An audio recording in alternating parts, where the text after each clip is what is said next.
This video is going to walk you through some of the basic features of the free Windows Live Movie Maker software. Now, Windows Live Movie Maker is the newer version of Windows Movie Maker. So depending upon what version of Windows operating system you're working with would depend on if it says Windows Live Movie Maker or Windows Movie Maker. Now, whenever you go to download the Windows Live Movie Maker, assuming you don't have it on your computer already, what will happen is you'll end up downloading what's called Windows Essentials, which includes a couple of different programs. Windows Live Movie Maker, Windows Live Messenger, Windows Live Mail, and I think there's a photo gallery thing in there too. We'll cover that here in just a second.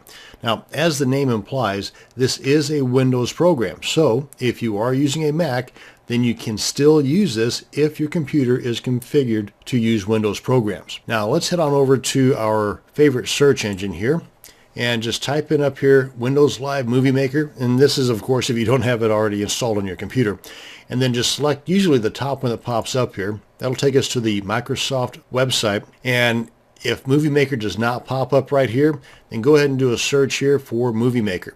And that's the download link that will download what I was talking about, the Windows Essentials. And if you have any questions that are not answered in this video, you've got an entire how-to section here, as well as the all-important support section here. So be sure and check those out as well. But let's go ahead and assume that you've got it downloaded, installed, and opened up. And this is the main interface of the Windows Live Movie Maker. Right here is your project area or your workspace. This is where you're going to import all of your videos and photos and audio files, and then rearrange them, edit them however you want, throw in the transitions, and then once you get everything set up the way you like it, then you go ahead and save movie as, and then the output is your finished product. So that's it in a nutshell. But let's go ahead and walk through the process here just to show you a little bit about what all you can do. Well, let's go ahead and put in some files here and go through some of the options that you have available for you. Now you can input the files by clicking this link here, clicking this link here, or by just dragging and dropping the files in there. So I'm going to go ahead and select that top item, hold the shift key down on my keyboard and select the bottom one, but I'm going to deselect the audio file here just for the time being. Left click, hold and drag all these guys into the work area, and there we go. Now that's that video file here. Just kind of scrub through that. That's pretty cool, pretty puppy.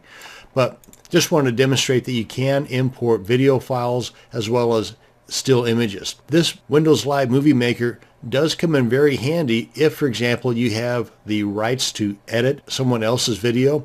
You can bring in that particular video and add a title screen as well as a closing or a credits screen, which gives the video viewers a call to action, or should anyway. And throughout that particular video, you can slice and dice. You can add additional images, transitions, the whole 9 yards.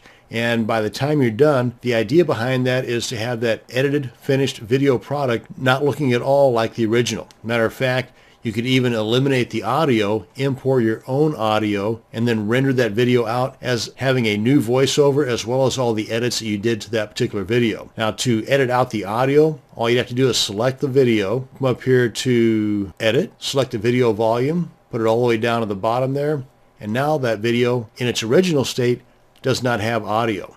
So then you can just import your own audio by clicking this guy right here. If they provide transcriptions to the original video, then you can just record your own voice or have it outsourced and then import that new audio file right in here, sync it up with the new video with your new transitions and whatnot, and then boom, you've got a brand new video that you didn't have to spend days and days and days recording. All you had to do is spend a little bit of time doing the editing. Great idea. Okay, enough about the editing of the video. Let's go and get rid of this guy here. I also imported a title screen and a credit screen. Now this credit screen here, which comes at the end of the video, this should have a call to action telling the viewer of the video to do something. Now that they've seen the video, do something. Click on this link, check out my offer, whatever. Now this is something that I created in Photoshop.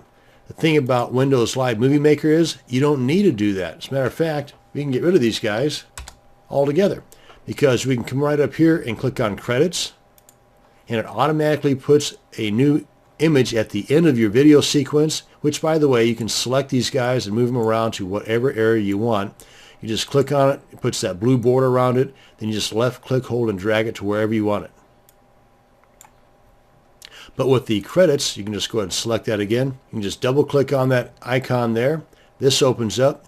You've got all kinds of formatting options up here, and the same holds true with the title, but we'll get to that here in just a second. But here's where you would put the call to action, and you've got a lot of different animations up here that you can play with. As you can see, it's kind of scrolling through right here. Gives you an idea as to what it will look like in the end result. Pretty cool stuff. And got this drop down arrow over here to the right that shows a lot more options for you to work with. Really adds that professional touch to your video. Likewise with the credits. Come on back home here. I'm sorry, I meant the title. Click on title and it automatically puts the title screen at the beginning of your video elements. And again, you've got all these text formatting options where you can change the text color, and here's where you can change the background color. Let's try a nice blue there.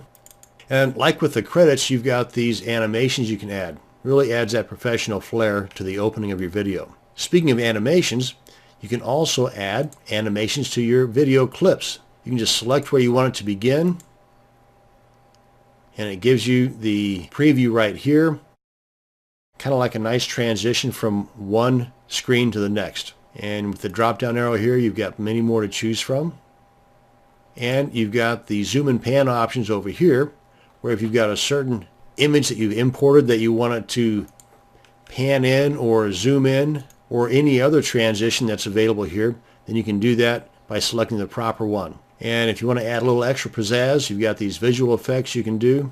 And under project, you can decide whether you want it widescreen, which is a 16:9, or a standard, which is a 4:3. The widescreen is what I prefer and what you'll see more times than not nowadays, like for example on YouTube, but that just depends on what you're working with here. Now when we get our video all set the way that we want it, the opening title screen, the closing credits screen, and all the elements and animations and transitions the way we want them, come on back here to home, and you either go here and click on Save Project As. That way this is going to be saved, so if you want you can always come back later and add or change the elements within this particular project. I'd suggest doing that anyway. Or you can publish the movie to one of these already installed items, be it YouTube or Facebook or SkyDrive, Windows Live Groups, or Flickr. You can also go and add additional plugins and manage your services. This is where you go to kind of set things up for like your YouTube account or your Facebook account. Or you can just save it to your computer through one of these presets.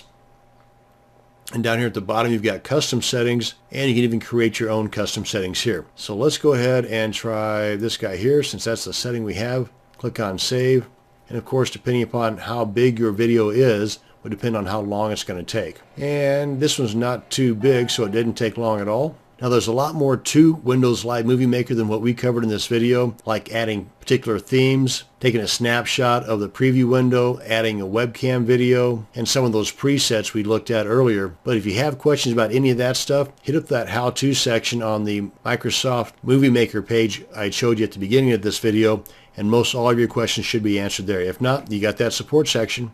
That's going to bring us to the end of this video. Thank you very much for watching.